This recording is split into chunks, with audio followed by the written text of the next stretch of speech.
But before we do, these are good people. I'm going to say that one more time. These are innocent, good people. A family of 6 good people who care about their children, good people who did not ask to be the face of police brutality, did not ask to have their child's face literally blown off, did not ask to go through this tragedy. Better policing could have prevented this tragedy. Good people, please come up and say a couple of words. Mr. and Mrs. Phonesavanh, along with family attorney Mawuli Mel Davis.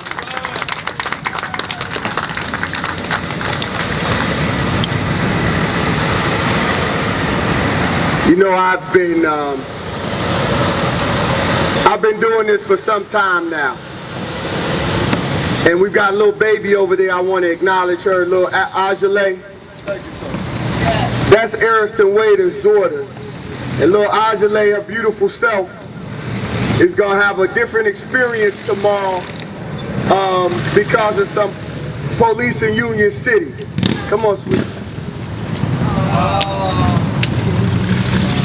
And as beautiful and as sweet as she is, she's going to have a different experience tomorrow on Father's Day because of some police from Union City. She's going to have some father figures that she's going to celebrate Father's Day with, but not her own father. So I'm not going to yell or scream. I just want to talk to your heart. I want to talk to your spirit. I want to talk to everybody under the sound of my voice. I want to talk to these officers. I want to talk to the folks that have signs supporting the sheriff. I want to talk to your spirit for a minute because I want you to hear what is going on with this family. And then I want us to think about what our responsibility is as human beings. I come here standing on the shoulders of some the folk that you all ever heard the term troublemakers? Y'all ever heard that term? And so there are a long line of lawyer troublemakers that I'm proud to be in the lineage of. We start with a William Patterson. We start with a Chokwe Lumumba. We just start with all of these so-called troublemaker type of lawyers who fought and expanded civil rights so that we could experience, when you look at it, this, if y'all can see what I see, this is a multicultural gathering. We got blacks, we got whites, we got Asians, we got Hispanics, we got old, we got young. This is what it's going to take. We have the brothers and sisters, Laotian brothers and sisters. This is, I'm just trying to speak to y'all for a minute.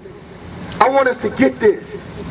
Because when all of the rah-rah dies down, there's still a baby, as Reverend Rice told us, fighting for his life. And so you can support the sheriff, but you can't support blowing off a baby face. You can support a drug-free county, but you can't support blowing off a baby's face. You can support law and order, but you can't support blowing off a baby's face. You can't support that. Not in America, not in this world, not if you are humane.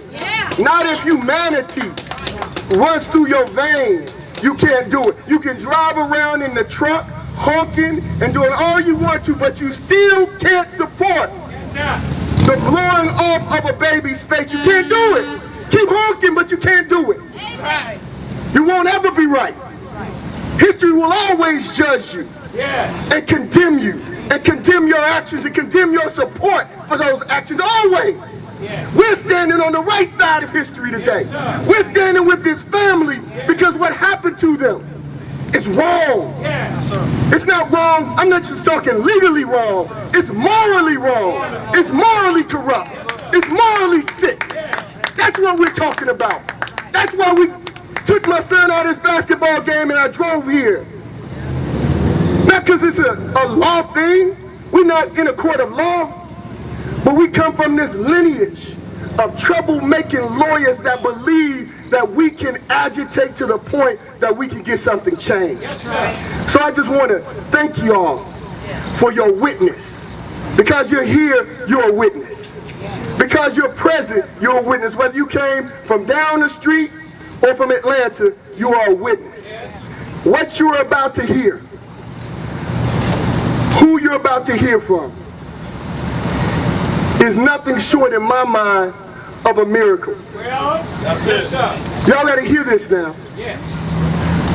She showed you the picture of her son. She showed you the picture, the undoctored picture of her son.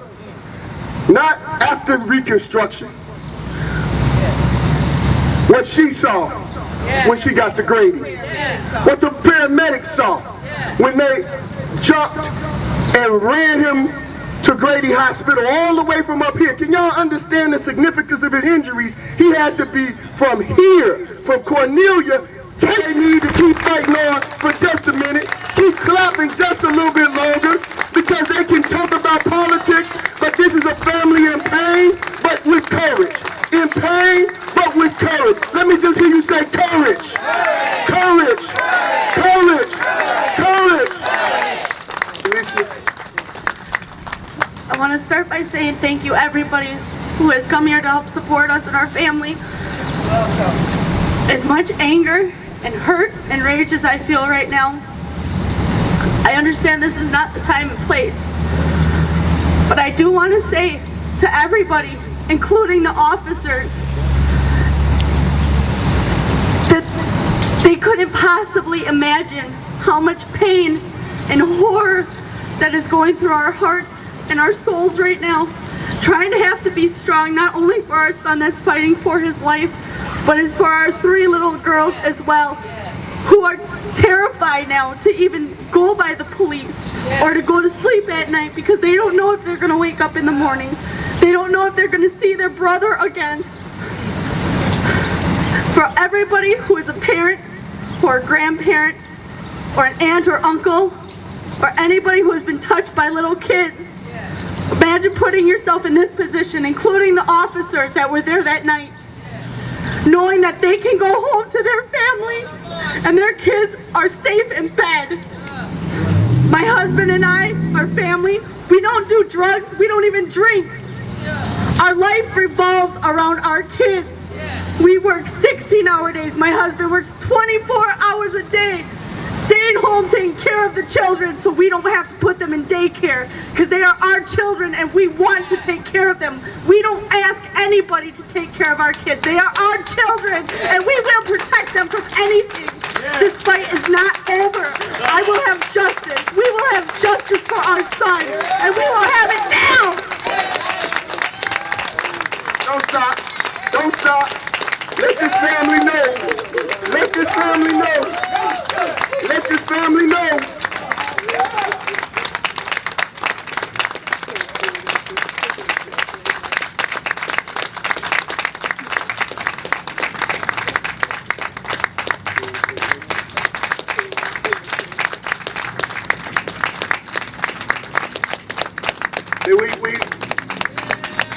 They thought we were coming here, you all, to just yell and scream. But this mother and this father came to touch their hearts. Yes. Yes. To touch your heart. Yes. So that you can go touch somebody else's heart. Yes. Because we know if we can touch each other's hearts, then we can organize. Right? I'm not talking about touch each other's hearts in just a sentimental way, Brother Kalanji. I'm talking about what Brother Kalanji's talking about. Touch each other's heart in a way that requires you to come back, to be with this family, to organize. This can't happen anymore. This cannot happen anymore. Do y'all agree? Amen. This just can't happen anymore. I want to turn it back over to Marcus. I just thank you. I've said this many times before. Most of y'all, Cop Watch, it's good to see you all. Most of the time we have done this many times before. We always say, the power is with the people. And I will end as I always end. Power to the people. Power to the people. Power to the people. Power to the people. Power to the people. Power to the people.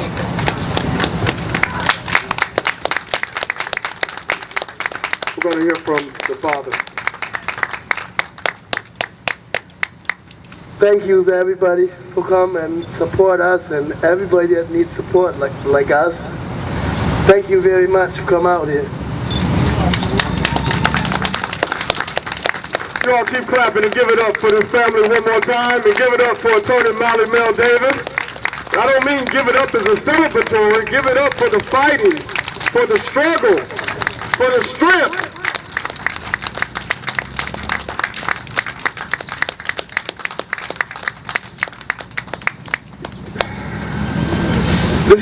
This keeps happening to us. And I understand when we want to deliver a message and don't want that message to be diluted with screaming and shouting, but sometimes that's needed. Yes. Sometimes it always bothers me, Kalanji, that when something wrong happens to us and then we react with anger, there's something wrong with that. You see? Malcolm said that's unintelligent. You meet force with what? You meet force with force. Now, I'm not out here trying to start any riots or anti-police slogans. But Lord have mercy, this is my little son, and this is my wife, and this is my mother. And this ain't about me. But I promise you this, if you come from my house like that, bring 2 ambulances. Amen. And I'm not saying who the other one would be for, but I cannot fathom hearing my son blood curling scream, and you think you're going to keep me away from him? Reverend Rice, I see you looking at me. I'm not trying to turn this into some other kind of rally, because that was a very powerful moment by this family.